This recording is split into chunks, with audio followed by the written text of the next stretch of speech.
They thought it was over. They thought the shadow would stop, but they were wrong. Because this time, the shadow was not coming for Amara. It was coming for everyone she loves. And Amara had to make a choice: save herself or save the whole town. The morning sun shone gently over the town. Birds chirped. Everything looked peaceful. But inside Amara, nothing was the same. Amara sat quietly in her classroom. Other students whispered and stared at her. Some moved their chairs away. Every small movement she made, someone noticed. A boy at the back whispered, "Don't sit close to her. What if something happens?" Another replied, "She is not normal. She died." Amara's fingers tightened on her book. Chioma leaned closer. "Look at me," she whispered softly. Amara slowly raised her head. "You are still Amara. Don't forget that." Amara nodded, but her voice shook. "Sometimes I don't even know who I am anymore." The bell rang. As they stepped outside, two girls quickly moved away from her path. One of them muttered, "Spirit girl." Amara heard it. She stopped walking. Chioma held her arm.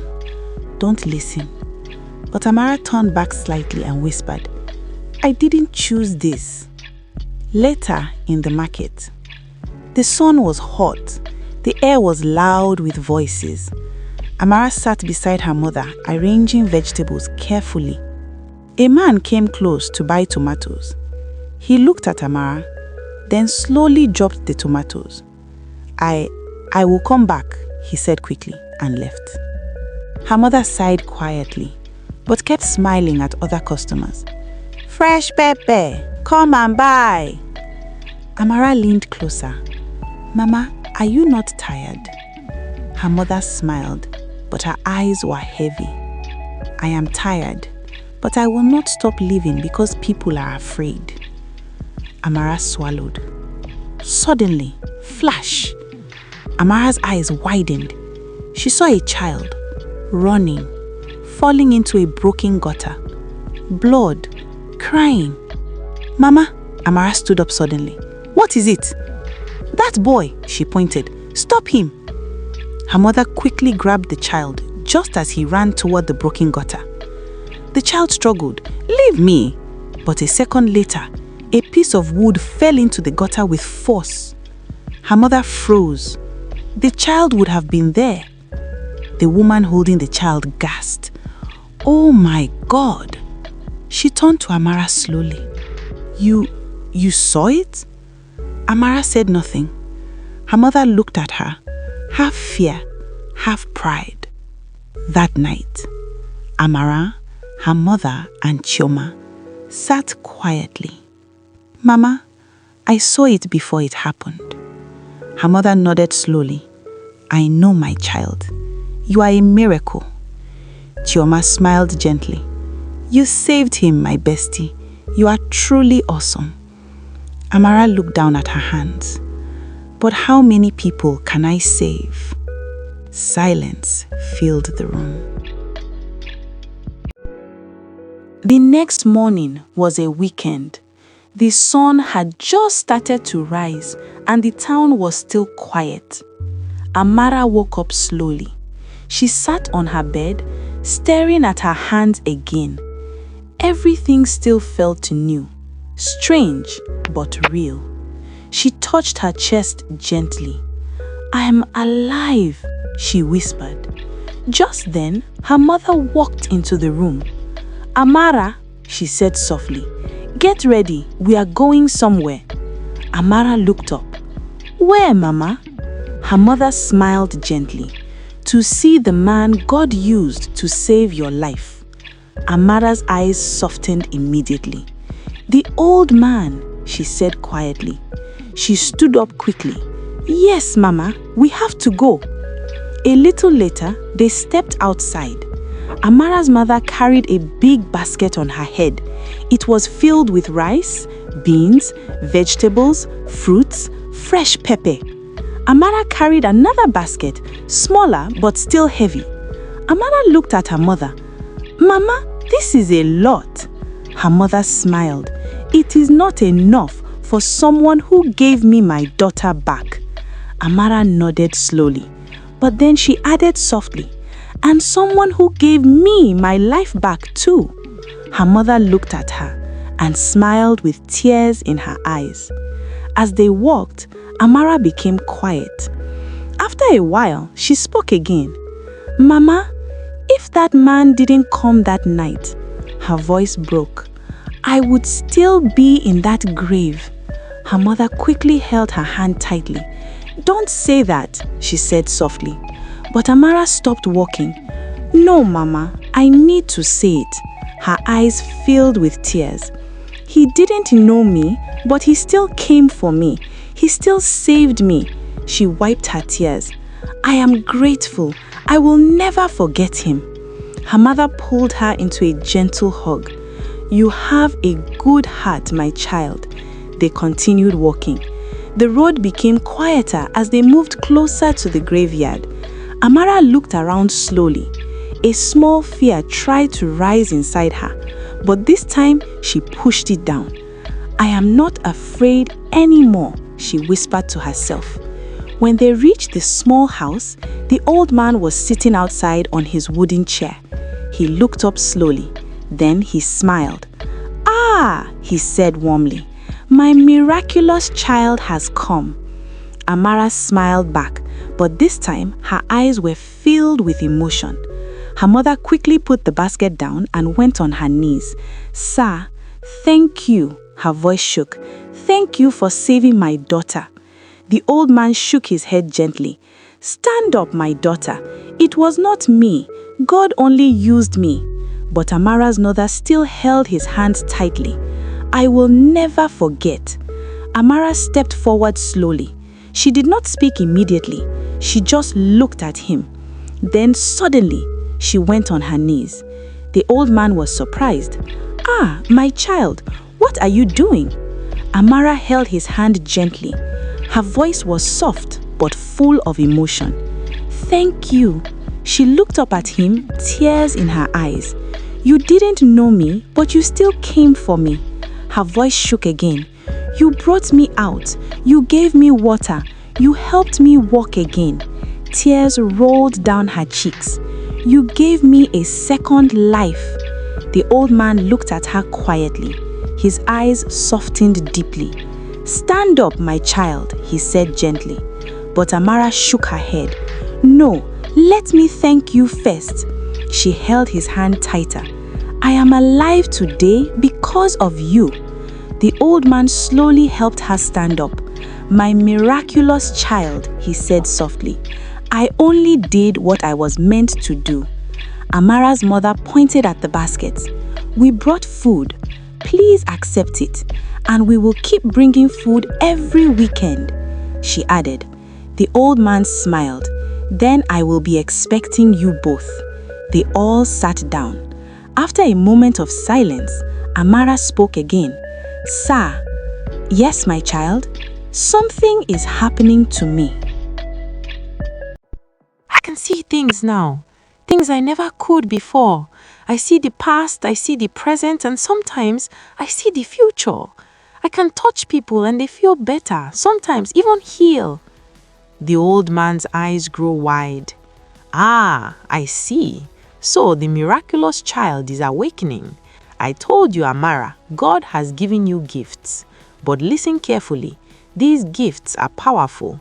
You must never try to change the past. That is locked. Messing with it will cause chaos. You can, however, change the future and protect the present." Amara nodded, her eyes shining. "I understand, but the shadow, it's still there. It's always around me, watching." The old man's face grew serious. "Yes, the shadow is death. I told you, it is angry because you did the impossible. You crossed over and returned. That has never happened under its watch before. It will try to strike you and those you love. You must stay ahead of it. Always see it before it moves. Your gift allows you to sense danger. Use it." Her mother placed a hand on Amara's shoulder, her voice trembling. "My child, we trust you, but please be careful. Protect yourself and those around you." Amara took a deep breath. "I will. I promise. I want to learn how to control this, how to protect everyone." The old man nodded. "Good. First, you must practice focusing. Close your eyes. Feel the life around you, the energy of the earth, the air, people's feelings. Let it guide you. You can heal, but only if your heart is pure and your intention is good." He gestured to a small table. "Sit here. Place your hands on the herbs. Feel them. If you can make them move slightly, that is your gift in action." Amara did as he said. At first, nothing happened, but slowly a soft glow of energy seemed to flow from her fingertips. The old man smiled. "Yes, yes, you feel it. Your gift is real. Remember, never use it for selfish gain. Protect life and only life." Amara's mother watched her daughter, tears in her eyes. "My child, God has truly blessed you." Amara's eyes widened. "Old man, can the shadow hurt people I love? My mother, my friend Chioma?" The old man's expression darkened. "It will try. If it cannot reach you, it will attack those around you. That is why you must stay alert. Sense danger before it comes. Act before it strikes. Protect your people." Amara nodded slowly. I will protect them." The old man placed a gentle hand on her head. "You are the miraculous child. God gave you life again for a reason. You will face many trials, but trust in your heart and in Him. When you are unsure, come to me. I will help you always." Amara's mother handed him the basket of food they had brought. "We will come back every weekend. You will always have fresh food and our thanks." The old man chuckled softly. "It is not needed, but your kindness warms my heart. Remember, Amara, your gifts are your responsibility. Guard them, guard yourself, and guard the people you love." Amara looked out the small window, feeling the weight of everything. She knew the shadow was still out there, waiting, watching. Her mother squeezed her hand. "My child, we are with you, always." Amara smiled, a little courage rising in her chest. "I will protect everyone, even if it means facing the shadow." The wind rustled the trees outside, and far above, the shadow lurked silently, waiting for its chance. The next day, the town was bright and noisy. Amara was at school, learning with her friends, trying to act normal. But deep inside, she felt a strange heaviness in the air. Her skin tingled and her vision flickered. Suddenly, she saw it, a dark shadow moving fast through the streets. It twisted and hissed like smoke and fire mixed together. It was heading straight for her mother's shop. Her heart raced. "No, Mama," she whispered. She closed her eyes for a moment. Breathing deep, she saw the future. Her mother lifting a basket, then the shadow striking, knocking her down and smashing the goods. Amara jumped out of class, ran through the town as fast as her legs could carry her. Villagers stared, some screaming, some pointing. "The dead girl is running! She is cursed!" She didn't look back. She could see everything before it happened. When she reached her mother's shop, the shadow was already twisting around the door, trying to push inside. "Mama!" Amara shouted. She touched her mother's shoulder. A warm golden light glowed from her hands. The shadow shrieked and recoiled. Amara's mother blinked, then fell into her arms. "Amara, what is happening?" "It's okay, Mama. I've got you. Don't move." Amara held her close, her hands glowing stronger. The shadow hissed and twisted violently, trying to reach her mother. but Amara stayed ahead, seeing every movement before it happened. Suddenly, Chioma ran into the shop, panicked. "Amara, what's going on? I saw something dark moving." Amara turned to her best friend. "It's the shadow. Stay behind me." The shadow lunged at Chioma, but Amara had already predicted it. She moved her hand and Chioma stumbled behind a pile of baskets, unharmed. Amara's glow hit the shadow, forcing it to retreat slightly. Villagers outside began to scream as the shadow twisted into the open, hissing like it could destroy everything around it. Some tried to run, but others froze in fear, pointing at Amara. "It's her, the dead girl. She brought this on us." Amara's heart sank.